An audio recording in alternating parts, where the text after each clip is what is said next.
तिमी फूलको मुना हौ, गीतको टुना हौ, आउने दिनहरूको सुन्दर सुन्दर सपना हौ।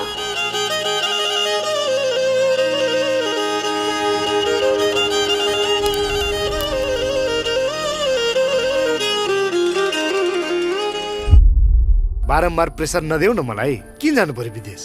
यही ठिक छ त। टिचर हुँ भनेर गर्व गर्दैमा फुत्त घर बन्दैन क्या रे?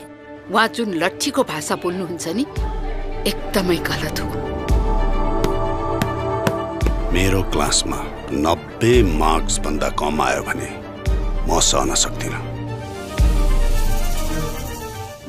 तिमीले तिम्रो आमाको दुःख तपस्यालाई बुझ्नुपर्छ। यो के हो? आँखाले देख्नु भएन र? चस्मा लगाएर हेर्नु न। एउटी आमाले जसरी जिम्मेवारी लिएर सन्तानलाई हुर्काउनु पर्छ नि, त्यो अरू कसैले सक्दैन।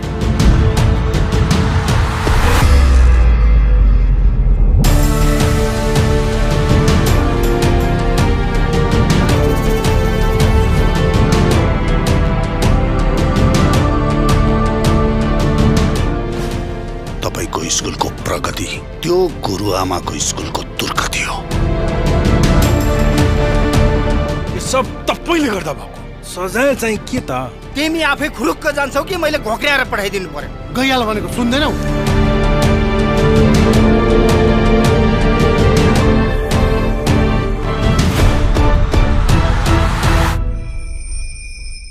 एकचोटि हामी सबै शिक्षकहरू मिलेर उसलाई सही मार्गमा डोराउनेछौँ।